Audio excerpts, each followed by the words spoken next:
झंझट चल रहे हैं, कोई आदमी खांस भी दे तो पहले डर लगता है भाई, ओहो कोई गड़बड़ ना हो जाए, खांसना छींकना खतरनाक हो गया आदमी का।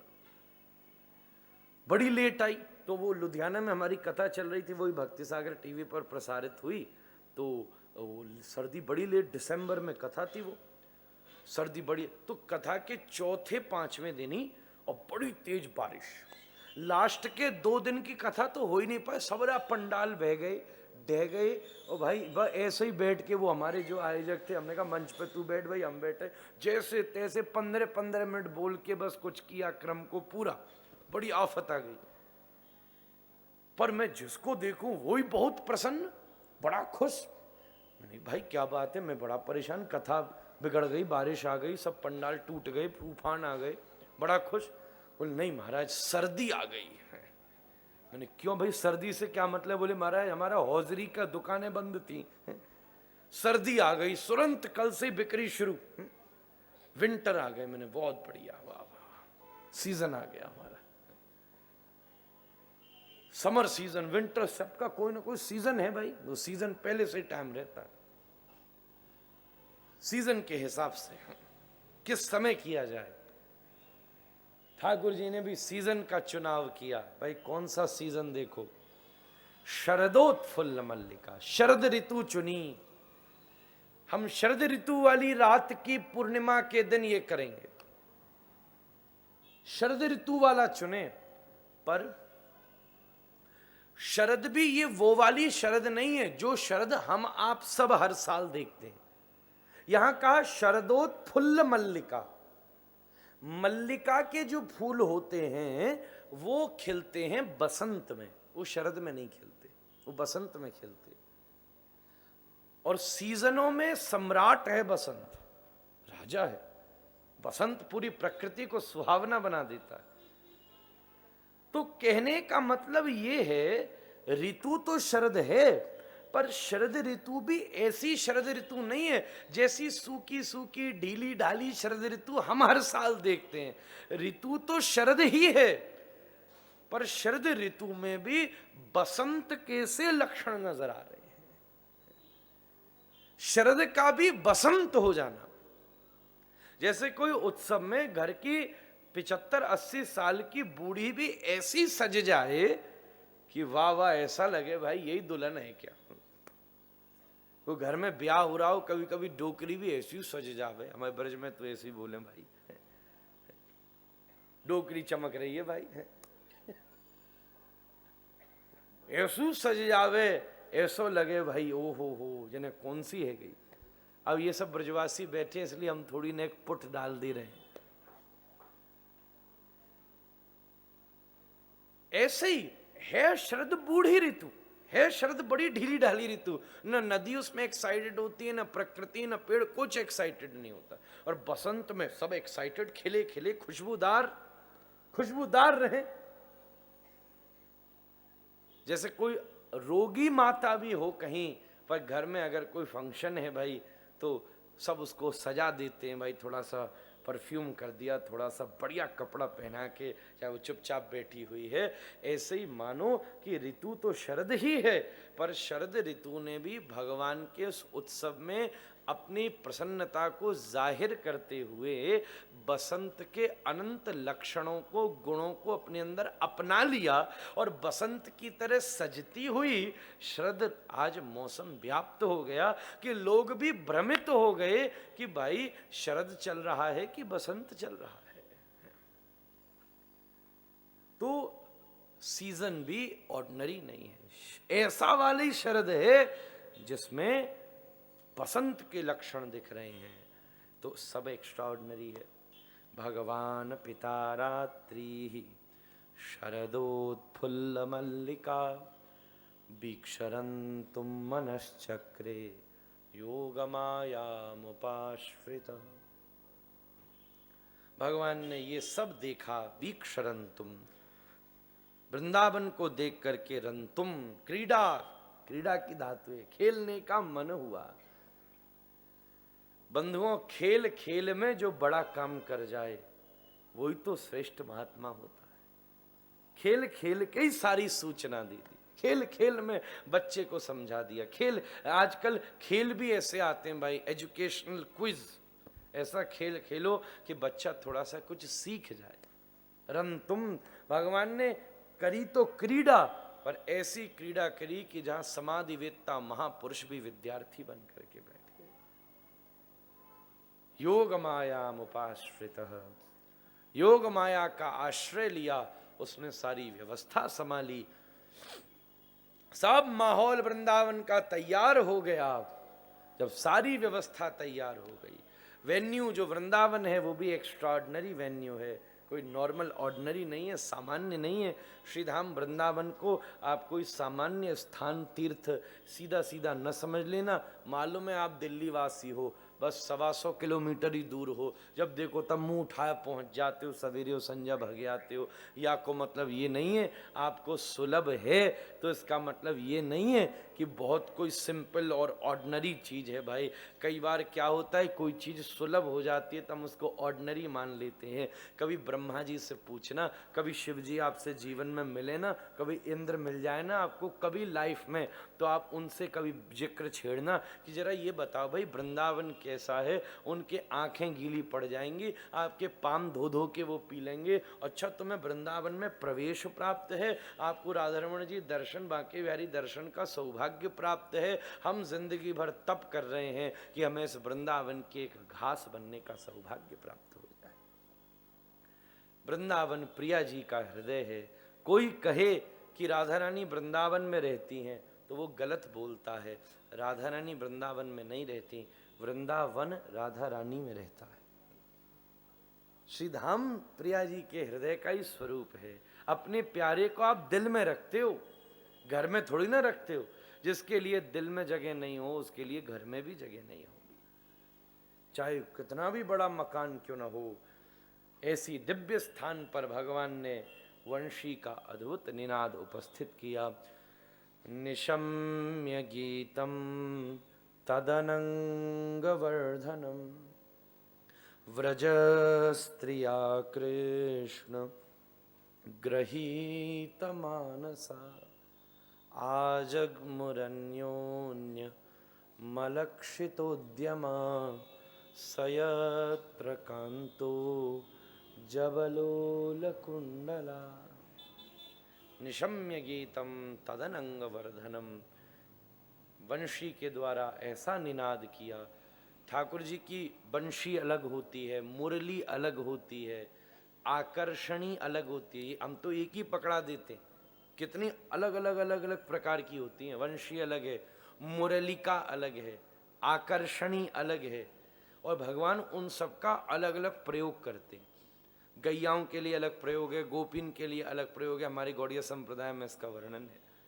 आज भगवान ने उस वाली वंशी के द्वारा गीत गाया है जिसके गीत को केवल गोपी ने ही सुना है।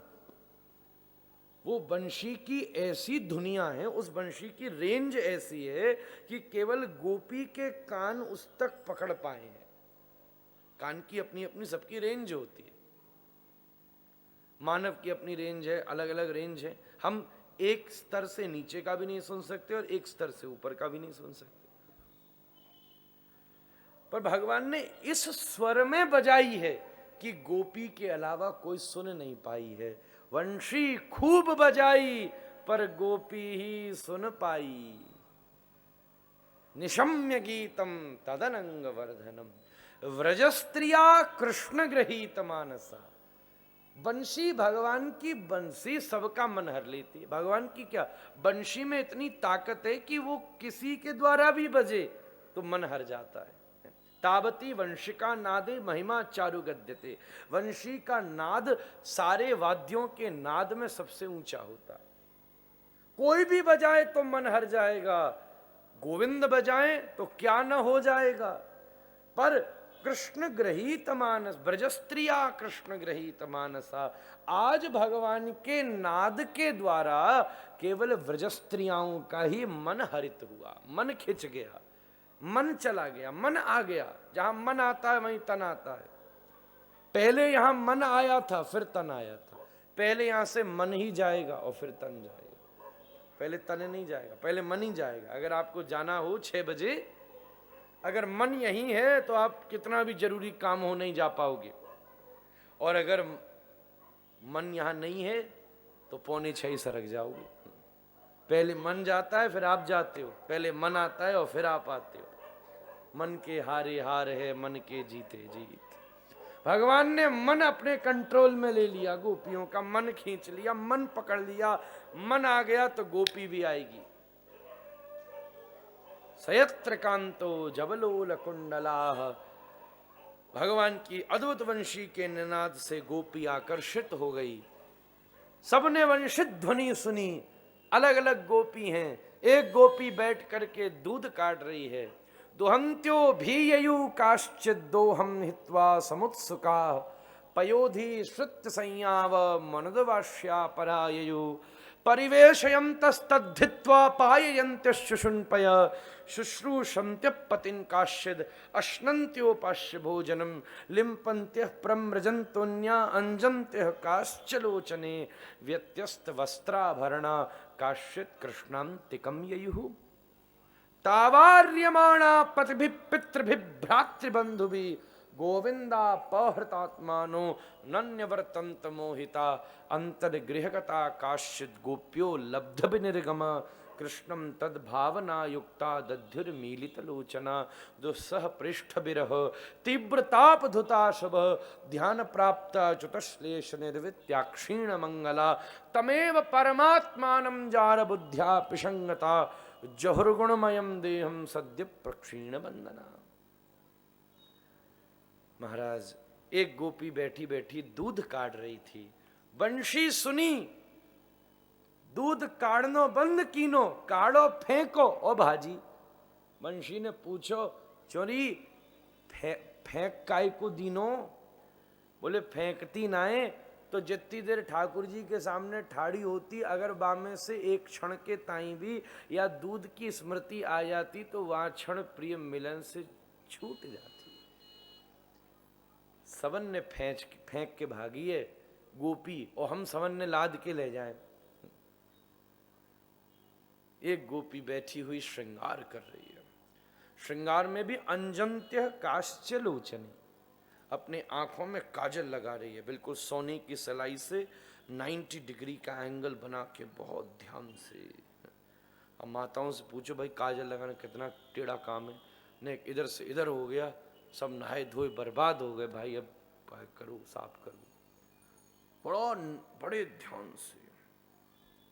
और गुरु जी तो यूं कहते काजल लगा रही है, वो भी कौन सा लगा रही है? भीमसेनी काजल। अब भाई भीमसेनी काजल लगा के पति को घूर घूर के देखे, वो थर थर न कांपे तो और क्या करे भाई है। तो यूं कहते हो, अपना अपना भाग्य भाई है। भीमसेनी काजल।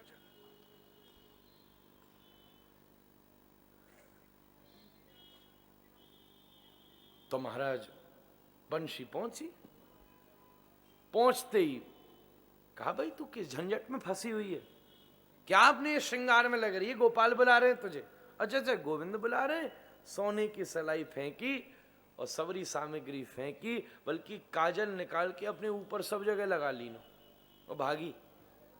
बंशी बोली ये तूने क्या किया?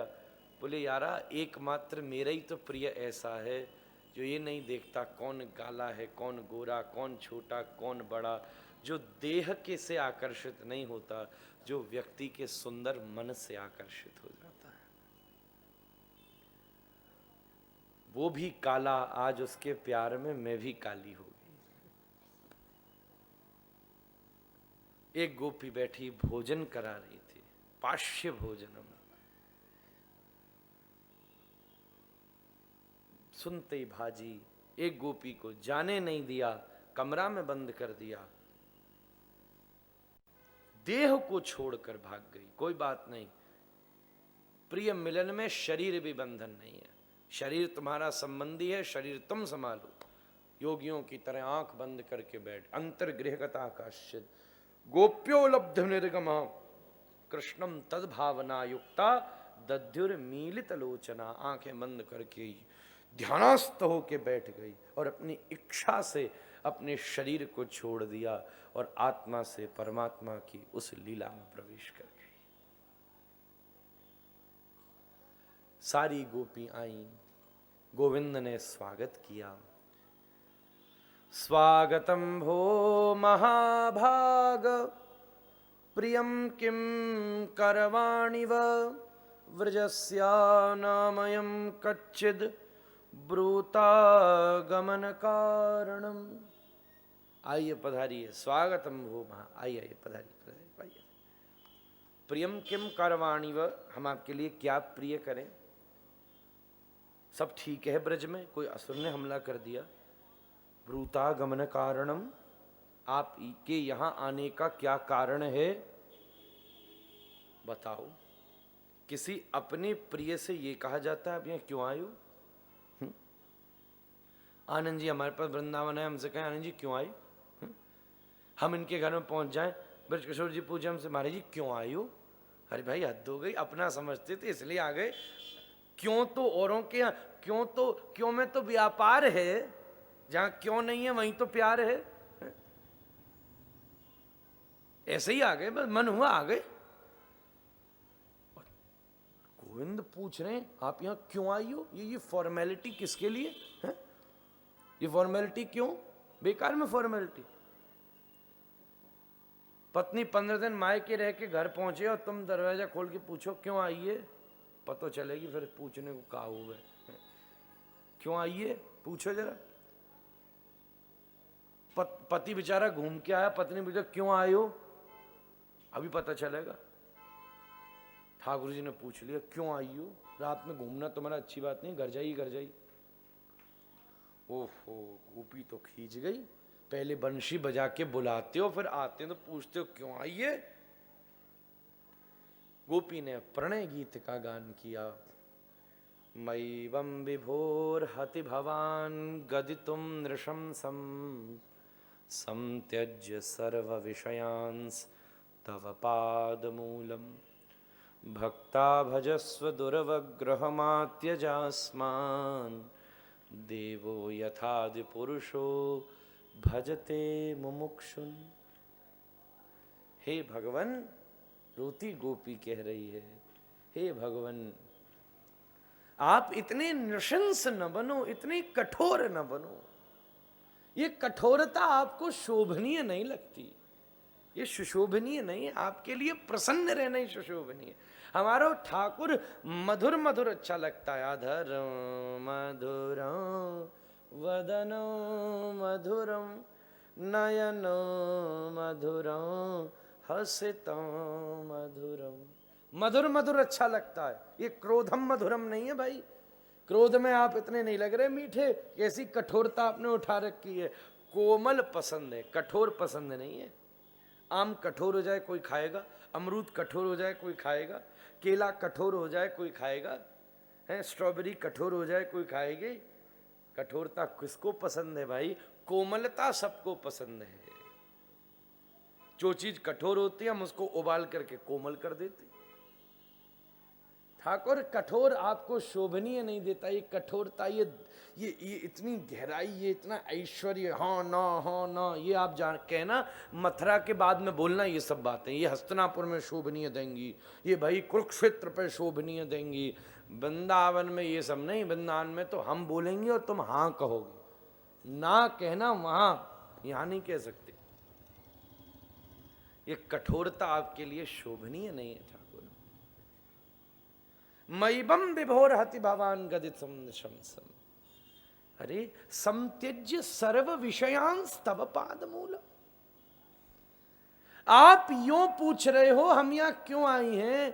अरे केवल आपके चरणों से झर रही माटी में लोटपोट होने के लिए हम दूसरे किनारे के सारे विषयों को घूरे में फेंक के आ गए, फेंक के आई हैं। जब विभीषण राम जी के पास आया था ना, विभीषण राम जी के पास पहुंचा, बड़ा भारी झंझट पड़ गया। भाई विभीषण कैसे आ गया? राम जी ने बैठक बुलाई है, विभीषण कैसे आ गया? सुग्रीव से पूछा आप क्या सोचते हो विभीषण? बड़ा भारी मसला लगता है, शक हो रहा है।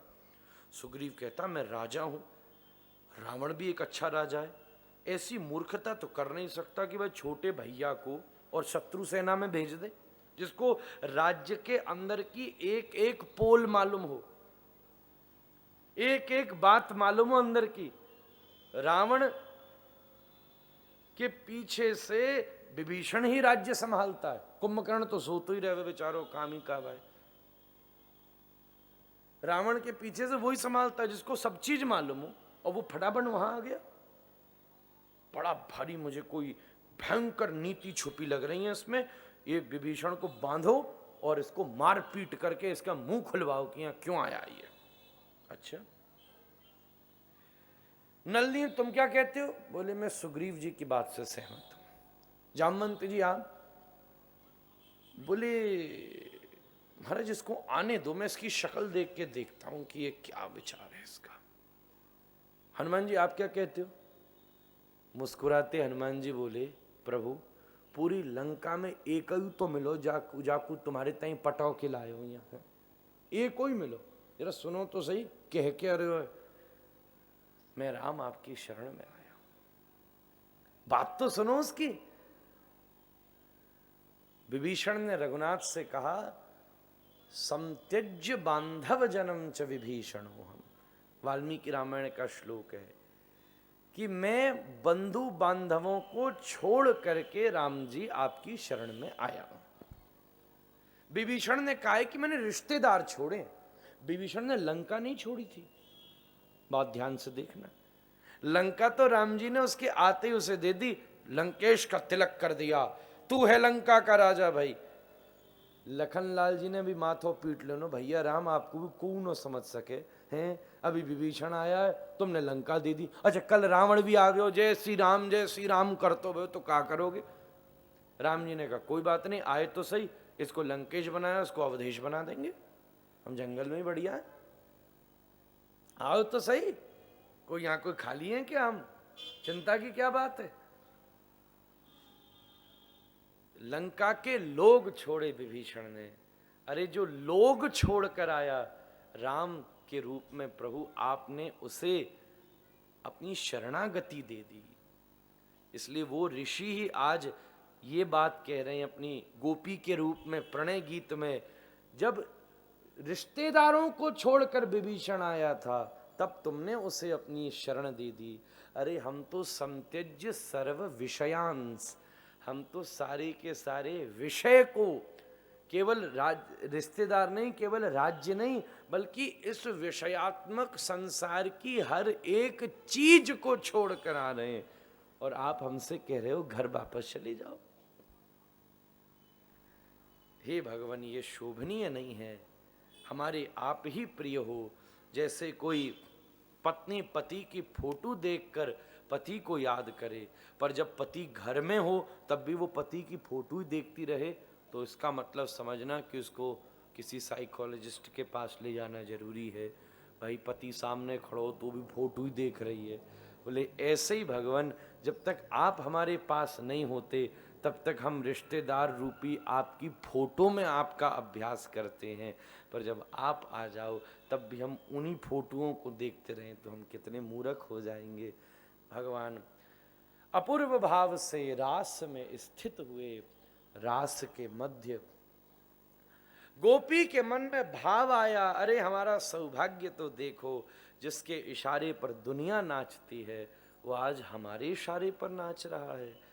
भगवान दुखी हो गए। सौभाग्य, ये तुमने क्या शब्द कहा?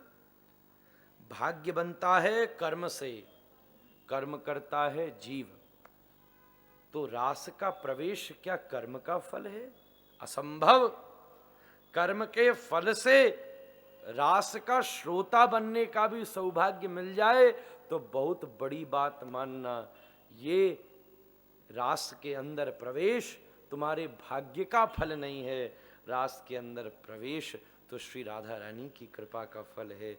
इसलिए प्रशमाय प्रसादाय तत्रैवांतर्धीयते, भगवान गोपी के कल्याण के लिए, उन्हें बात महसूस कराने के लिए कई बार दूर रह के भी प्रेम का एहसास कराना पड़ता है। तो भगवान वहां होते हुए भी दूर चले, तत्रैवांतर्धीयते। एक गोपी की चुनरी ओढ़ ली और चुनरी ओढ़कर गोपियों में घुस गई। गोपी अति विरह में उपस्थित हुई। अभी एक अध्याय पूरा हुआ है, अभी एक और है, फिर तो 5 अध्याय हैं ऐसे। अभी भी बहुत सारे श्लोक हमने छोड़ दिए, सारे लें तो रास का एक और नाम है षड मास की, 6 महीने की। कभी हमको ब्रज किशोर जी, आनंद जी, मिसेस अग्रवाल, उनकी बहू जी, कभी हमको 6 महीने यहाँ बिठाए। महाराज कोई 6 महीने की कथा होनी चाहिए, तब कुछ कहा जा सकता है। विस्तार शास्त्र का असीमित होता है बंधुओं। गोपी कृष्ण के विरह में बाबरी हो गई। जे जानत जेहु देहु जनाई, आप ही तुम ही हुई जाई। भगवान चले गए तो गोपी भूल में खुद भगवान जैसा व्यवहार करने लगी। प्रिया प्रियस्या प्रतिरूढ़ मूर्तया। एक गोपी कृष्ण हो गई, एक गोपी पूतना, एक गोपी कृष्ण, एक गोपी तृणावर्त, एक गोपी माखन चोरी करने लगी। आप ही तुम ही हुई जाई।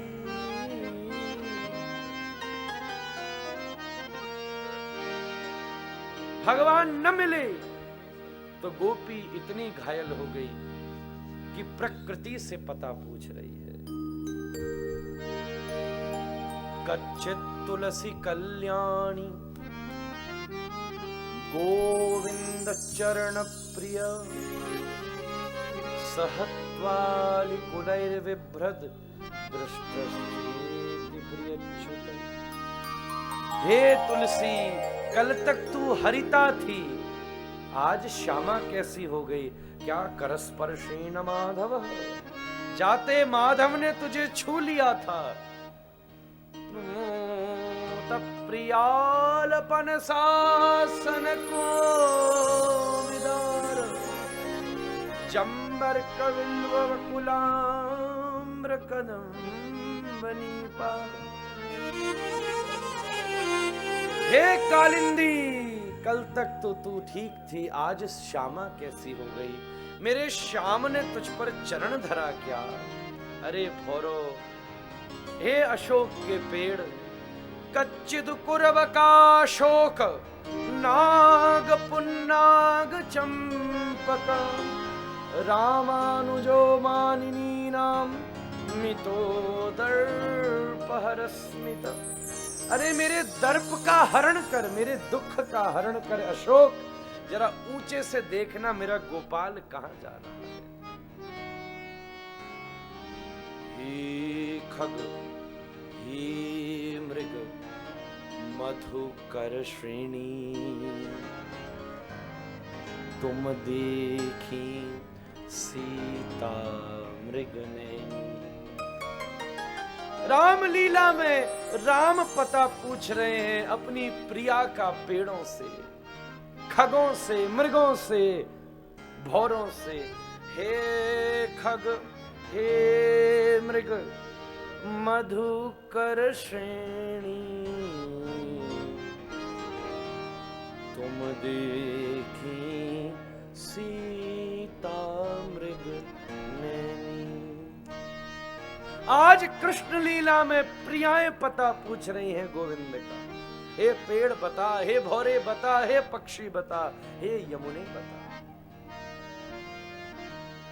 रोती प्रिया गोपी को मिली। हा नाथ रमण प्रेष्ठ, क्वासि क्वासि महाभुज, दास्यास्ते कृपणायामि सखे दर्शय सन्निधि। हे राधा रमण, हे बांके बिहारी, हे गोविंद देव, कहां हो आप, कहां हो आप? जब विरह अपनी उत्तुंग शिखरा तक पहुंचा, जब विरह के समुद्र में ज्वार भाटा आया, जैसे ज्वार भाटा आवाज करता है, ऐसे ही गोपी का रोना भी एक गीत बन करके उपस्थित हो गया। ये गीत ही भागवत का प्राण गोपी गीत है।